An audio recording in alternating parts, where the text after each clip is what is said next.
gente! Graça e paz da parte do nosso Senhor e Salvador Jesus Cristo. E hoje, mais uma semana, é o 5º vídeo dessa sequência do estudo panorâmico do Apocalipse, mas nesse 5º vídeo nós vamos estar falando sobre as 7 cartas escritas às igrejas lá no Apocalipse, as 7 igrejas, né? A primeira igreja nós vimos na semana passada, a igreja de Éfeso, e essa semana então estaremos vendo a igreja de Esmirna e a igreja de Pérgamo. Muito bom! Se você é novo por aqui, lembre-se, olha só, se inscreva no nosso canal, ativa o sininho, deixa uma curtida e compartilhe a mensagem da palavra do Senhor, o Evangelho de Deus, para que muitas vidas possam compreender o que está na Bíblia. Então, gente, hoje eu quero apresentar para vocês essa próxima carta que foi escrita para a igreja de Esmirna.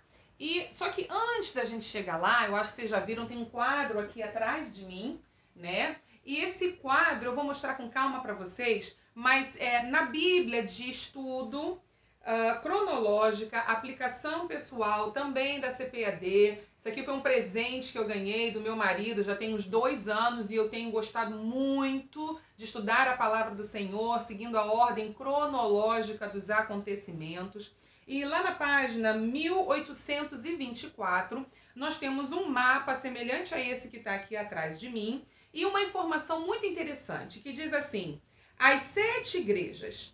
As 7 igrejas estavam localizadas junto a uma das principais estradas romanas. O mensageiro que levava a carta deixaria a ilha de Patmos, onde João estava exilado, chegando em primeiro lugar a Éfeso. Ele viajaria para o norte até Esmirna e Pérgamo, seguiria na direção sudeste até Tiatira e continuaria até Sardes, Filadélfia e Laodiceia, na ordem exata em que as cartas foram escritas. Então, é tudo muito bonito, muito organizado. A palavra do Senhor, ela é perfeita, né? E aqui, então, nesse quadro, eu quis trazer só esse mapinha para a gente ter essa visualização. Ok? Então aqui assim, mais ou menos é que era a ilha de Patmos, e aí o mensageiro sairia daqui, iria até Éfeso, subiria, né, para Esmirna, Pérgamo e desceria então no sentido sudeste, né, para Tiatira, Sardes, Filadélfia e finalmente chegaria a Laodiceia, e a ordem que as cartas foram escritas foi exatamente essa, tá certo? Então, deixa eu voltar aqui com o meu quadrinho. Vamos lá, eu acho que vai carregar. Isso lá, tá na Bíblia. E aí vamos seguir então com esse estudo. Se semana passada então nós vimos, né, a igreja de Éfeso, hoje estaremos então na igreja de Esmirna, que era chamada igreja pobre e perseguida. É uma das 2 igrejas cujas cartas não apresentam nenhum ponto negativo, nenhuma repreensão. E o texto central dessa carta está lá em Apocalipse 2, no verso 10, que diz assim: "Sê fiel até a morte e dar-te-ei a coroa da vida." Essa carta veio fortalecer a fé dos irmãos da igreja de Esmirna, mas também fortalece a fé de muitos irmãos ao longo desses anos todos de cristianismo, dentro das perseguições que foram sofridas pelos cristãos no mundo, e nos fortalece até o dia de hoje. A cidade de Esmirna estava muito próxima de Éfeso e era um grande centro portuário.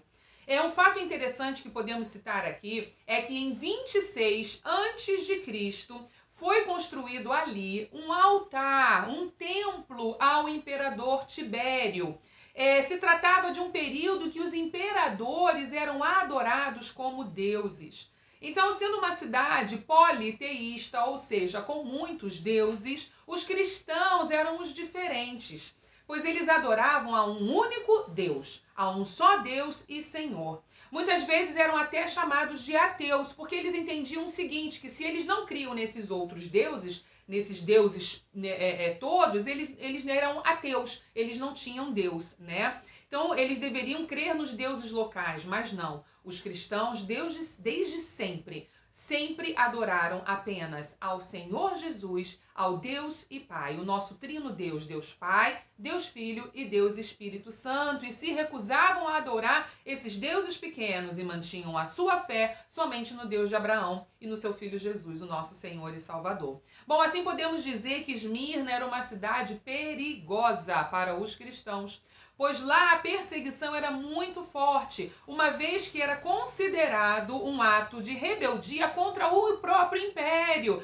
Então, se o imperador era um deus, não prestar culto a este deus era um ato de rebeldia, e aí eram perseguidos. Ao começar a carta falando que estas coisas diz o primeiro e o último, em Apocalipse 2:8, Jesus está lembrando que ele é o princípio e o fim, portanto ele é o único digno de ser adorado. Ele é maior que qualquer outro Deus criado pelo Império Romano ou por quem quer que seja. Ainda no verso 8, vemos que o nosso Redentor vive, pois ele afirma que esteve morto e tornou a viver.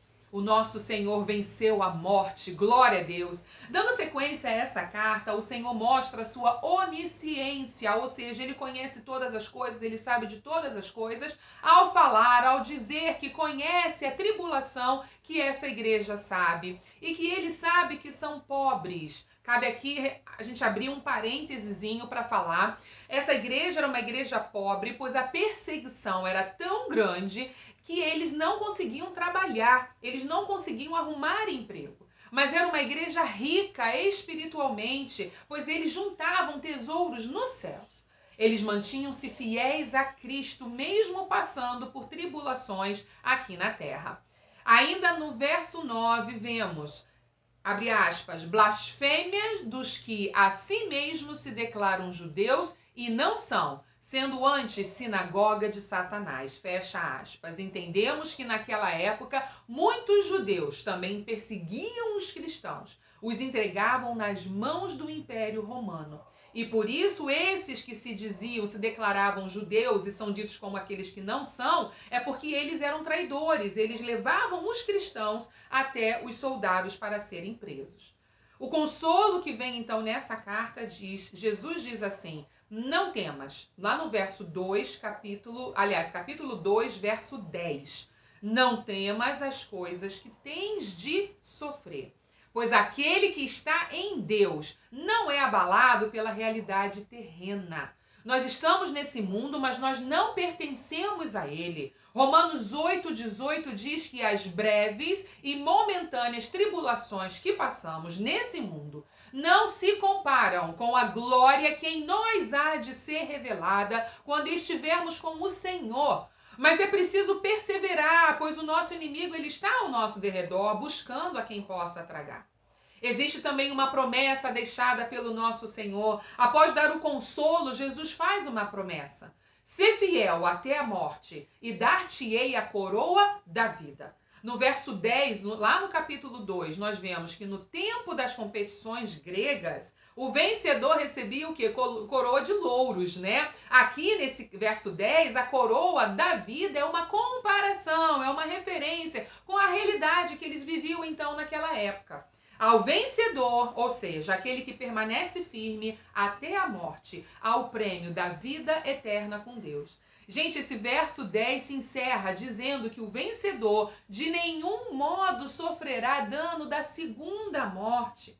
A vida eterna é garantida para ele. A primeira morte que a gente fala é a morte física. E essa todos nós passaremos se não formos arrebatados pelo nosso Senhor.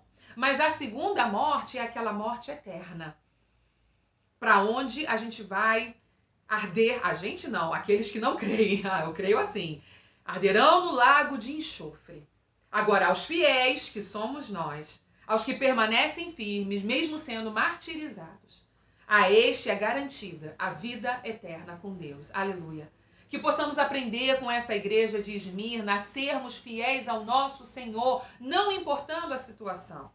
Porque, queridos, a próxima carta que nós vamos estudar agora é a carta que vai para a igreja de Pérgamo. E exatamente essa carta está lá de Apocalipse 2, do verso 12 ao verso 17, e é uma igreja que tolerava o pecado dentro da igreja. E é aí que nós temos que nos firmar. Sermos fiéis até a morte é não tolerarmos o pecado, é não sermos amigo do pecado, é não desejarmos o pecado. Sabemos que poderemos pecar. Somos de uma natureza pecaminosa, mas a nossa alma não pode se deleitar no pecado. Pelo contrário, ao percebermos que cometemos pecados, nós precisamos nos achegar ao Senhor, um coração em profundo arrependimento e buscar em Deus, porque Ele tem perdão e misericórdia para todos nós. Essa igreja de Pérgamo agora, estamos falando da igreja de Pérgamo, tinha uma característica que vemos muito hoje em dia, de tolerar o mundo dentro da igreja, ou seja, tolerar o pecado. A Bíblia é bem clara quando diz que o salário do pecado é a morte. Isso está escrito na carta aos Romanos, capítulo 6, verso 23.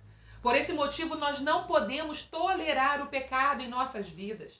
Quando toleramos o pecado, ou seja, quando não nos arrependemos de fato a ponto de não mais desejar o pecado em nós, somos tolerantes. Isso traz consequências muito sérias, pois o pecado habita em nós. Então, se o pecado está dentro de nós, o Espírito Santo de Deus, que é santo, não pode habitar em nós. Se tolerarmos o pecado do nosso irmão também, estamos mostrando que nós não o amamos. Se toleramos o pecado do irmão e dizemos que está tudo bem, a gente está vendo esse irmão ir para o inferno e nós não estamos fazendo nada. Isso tudo é muito sério.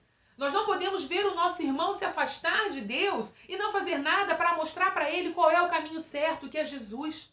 Pérgamo estava situado num local que hoje é a Turquia. Era uma cidade muito importante, tanto politicamente como comercialmente. Religiosamente falando, Pérgamo era politeísta também. Adorava deuses como Zeus, Ártemis, Dionísio, Asclépio, que era um deus em forma de serpente, conhecido como Salvador do mundo. Ah, Jesus! Se vocês assistirem ao primeiro vídeo que eu gravei sobre o Apocalipse, vocês vão lembrar que eu falei de Domiciano, o imperador vigente da época em que João foi exilado lá na ilha de Patmos. Ele era terrível, terrível, grande perseguidor dos cristãos. Ele mesmo determinou ser chamado de Deus e Senhor, e ele exigia adoração a ele. Portanto, os cristãos que não adoravam a outro Deus senão o nosso Senhor, Jesus Cristo, eram perseguidos e mortos e martirizados. Em Apocalipse 2:13, Jesus se refere à cidade de Pérgamo como sendo a cidade onde está o trono de Satanás, como uma referência a este terrível imperador. Lá no verso 12, lá do capítulo 2, verso 12, Jesus se apresenta como aquele que tem a espada afiada de 2 gumes. Isso nos mostra que o Senhor há de julgar os hereges daquela igreja e de todas as igrejas que vieram e que ainda estão após ela. Quando vemos que a igreja de Pérgamo tolera o pecado do mundo dentro de suas portas, percebemos que existem dentro de suas portas cristãos não fiéis. E existem também aqueles que são fiéis. Mas os não fiéis, os hereges, acham que vão alcançar a salvação pelo simples ato religioso de frequentar uma igreja. O verso 13 diz assim, ele traz um elogio lá no verso 13, que é muito importante. Jesus diz para essa igreja: conheço que retens o meu nome e não negaste a minha fé ainda nos dias de Antipas, minha fiel testemunha, o qual foi morto entre vós. É interessante que eu busquei informações sobre Antipas e na Bíblia ele só é citado nesse momento, mas na revista da editora Cristã Evangélica tem uma revista para o Apocalipse, tá? E lá na página 20 nós vemos um estudo que mostra, eu vou abrir aqui para vocês, quem foi Antipas segundo os relatos históricos, tá? Tudo que a Bíblia relata sobre esse homem está nas palavras do Senhor lá no verso 13. A literatura histórica não inspirada, ou seja, livros que não são da Bíblia, mencionam acerca desse homem chamado Antipas, que era um bispo de Pérgamo, o qual nos tempos do imperador Domiciano teria sido fechado dentro de um boi de bronze e aquecido ao rubro. Seu corpo teria sido literalmente cozido. Disse que Antipas teria terminado seus últimos momentos em louvor e adoração. Essa referência é tirada de R.N. Champlin. Entretanto, o que vale mesmo é a palavra do Senhor. A referência que eu trouxe aqui é uma referência histórica acerca deste homem chamado Antipas, tá? Isso não está dentro da Bíblia, mas conta deste período, a história desse período. Mas é muito importante nós ressaltarmos, e eu concordo com esse estudo aqui da revista Apocalipse, tá certo? Da editora cristã, que diz assim: entretanto, vale o que é a palavra de Jesus a respeito de Antipas. Quando Jesus fala dele, ele diz: minha testemunha, meu fiel. Meus queridos, chegar diante da presença do Senhor e ouvir Deus te chamar de meu fiel, não tem coisa mais maravilhosa que podemos ouvir. Quando lá em Jó, Deus fala de Jó, homem reto, temente a Deus e que se afasta do mal, você vê que o Senhor fala isso da sua pessoa. É o meu desejo, chegar na presença do Senhor e ouvir o Senhor falando de mim, Joyce, minha testemunha. Aliás, Joyce, será que será esse o meu nome no céu? Porque como nós vamos ver ainda nesse estudo, existe uma pedrinha branca que será dada àqueles que forem fiel, e lá estará escrito um nome, um novo nome. Um novo nome, num novo céu, numa nova terra. A gente vai chegar lá daqui a pouco. É muito lindo, eu chego a me arrepiar, gente. Vamos lá. Os versos 14 e 15 desse capítulo de Apocalipse, capítulo 2, mostram a repreensão para essa igreja de Pérgamo que tolerava o mundo dentro da sua igreja. Lá diz: vocês sustentam a doutrina de Balaão. Balaão, um deus que tinha, né, como forma de adoração a prostituição, sacrifício a ídolos. Fala também que eles sustentavam a doutrina dos nicolaítas. Lembra que eu citei os nicolaítas no último vídeo, né? Quando nós falamos da igreja de Éfeso. Falsos mestres com filosofias nada condizentes com os ensinamentos bíblicos. Já o verso 16 traz uma séria exortação. Arrepende-te.